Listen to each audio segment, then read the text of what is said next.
बिहार विधानसभा में बजट सत्र शुरू हुआ, उसके बाद से बिहार में चुनावी सरगर्मी भी तेज हो गई थी।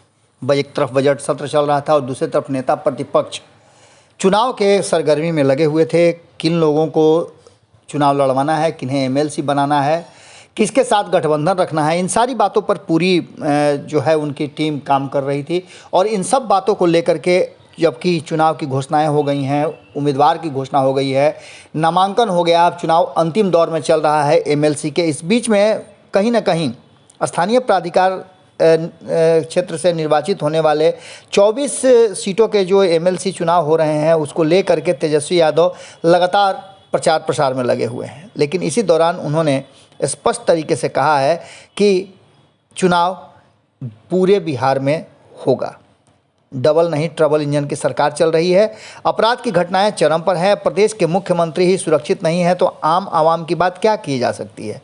उन्होंने कहा कि लोकतंत्र में हिंसा का कोई स्थान नहीं होता है। इन सब के बावजूद उन्होंने जो कुछ भी हुआ उसको लेकर के काफ़ी विरोध भी जताया था। और इसके साथ ही तेजस्वी यादव ने कहा है कि हमने वादा किया था कि हमारी सरकार बनी तो 10 लाख बेरोजगारों को सरकारी नौकरी देंगे, लेकिन ये सरकार 19 लाख लोगों को रोज़गार देने की बात करके, नौकरी देने की बात करके पीछे हट गई है। जहां एक तरफ शिक्षा की बुरी स्थिति है, सिंचाई की व्यवस्था पूरी तरह से ध्वस्त है, और इसके साथ ही 24 सीटों के एमएलसी के चुनाव जो हो रहे हैं, उसके साथ साथ उन्होंने साफ तरीके से कहा कि ये चुनाव बिहार का चुनाव है।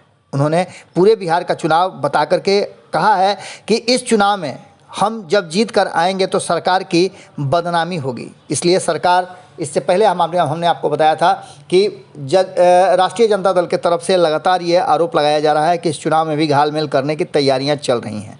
वहीं तेजस्वी यादव ने स्पष्ट तरीके से कहा है कि ये सरकार गलत दरवाजे से यानी चोरी से बनाई गई है, और एक बार फिर से उन्होंने स्पष्ट किया। उनके साथ भाई वीरेंद्र रीतलाल यादव और विधायक रेखा पासवान सहित पालीगंज के विधायक संदीप सौरभ, पूर्व विधान पार्षद भोला यादव, पूर्व मंत्री श्याम रजक सहित बहुत से प्रमुख नेता इसमें मौजूद थे।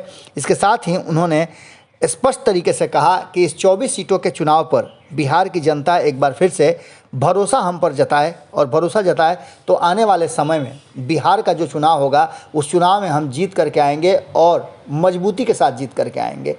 उसके साथ बिहार के विकास में हम लग जाएंगे। आपको बता दें कि सीधी तौर पे तेजस्वी यादव लगातार एक्टिव हैं, और 24 सीटों के जो चुनाव होने हैं एमएलसी कोटे से, और इसके साथ ही जो बोचहा के चुनाव चल रहे हैं उसको लेकर के भी काफ़ी सक्रिय हैं। इन सारी बातों को लेकर के कहीं ना कहीं तेजस्वी यादव ने ये कह के कि ये चुनाव सिर्फ 24 सीटों का चुनाव नहीं बल्कि पूरे बिहार का चुनाव है, और इस चुनाव में हम जब जीत कर आएंगे तो सरकार की बदनामी होगी।